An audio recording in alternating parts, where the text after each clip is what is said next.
I remember I was a young child. I was 15 years old when the Rebbe came out with this wonderful takona. We were all very excited. As life moved on, life gets very hectic when you move out on shlichus, and we slip. It's difficult. There's long days. There's a lot on the mind. Family, shlichus, everything. When we moved to Sacramento, there was a little mikveh in town.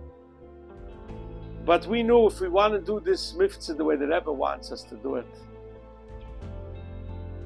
it has to be gorgeous. And while we were doing this project, I wasn't careful to make sure if the mortgage was paid every month. I said, I got to finish this. There was so many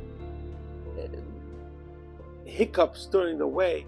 So I didn't pay the mortgage for a while. Thinking, he's an understanding person. I got to finish this mikveh. As things are moving ahead, I get a letter. If you don't come up with X amount of dollars, we're foreclosing on the property. That was a scary letter to get. And I remember trying to put together those couple of dollars to save this beautiful building. And it was going a little difficult. It wasn't adding up. And checks were bouncing, and it was becoming impossible. To know when you're a businessman that you have to study Torah and have a fixed time to study, that's obvious.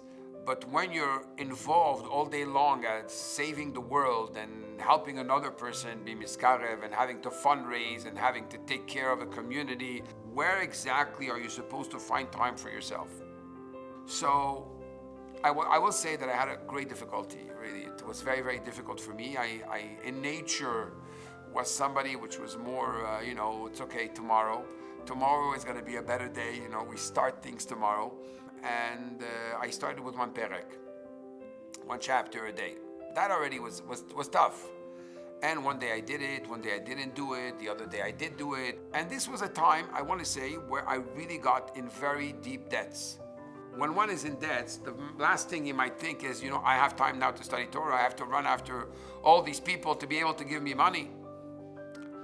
And that's the day I said, you know what, enough is enough. I spoke to my mashpia. Mashpia told me it's very simple. Somebody once came to see the Rebbe and said, I have debts. The Rebbe says, you have debts because you have debts in your study of Rambam, of Maimonides. At that moment, I made a hachlota that a day will not pass by without Rambam. And that's when everything changed. I had accumulated about 150 chapters of Rambam, which I did not do that year. We were about 3 months away from the conclusion of that cycle. I decided to go to the computer, go to the Dvar Malchus app, print it out, all the Rambam that I missed. I stapled it, and every time I had some free moment, I would just learn a page and just take it off. I remember an hour later, someone called me up and said, do you need a loan? Do you need help? How's it going?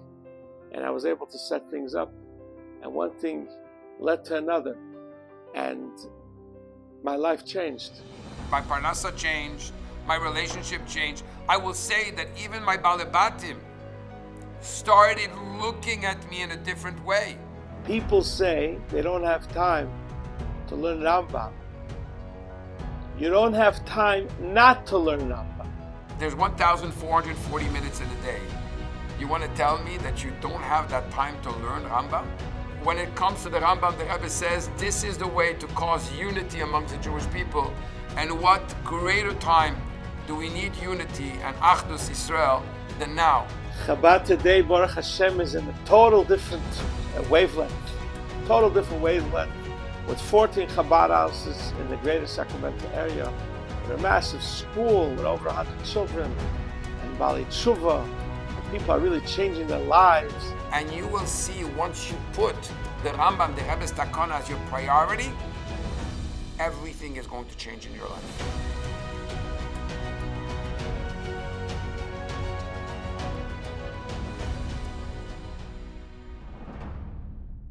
oder meise sibische Tier noch nicht angeheben, wird sicher des Kusa Rambam sei beste, als sie werden anheben unter dem Limut, wo nicht stehen auf die Schone Harboa auf der Nachse Scheni, die Adrabe, sie werden lernen, bei Jesser Seis und bei Jesser Reis, in der Nähe von Kiflaim Litushio,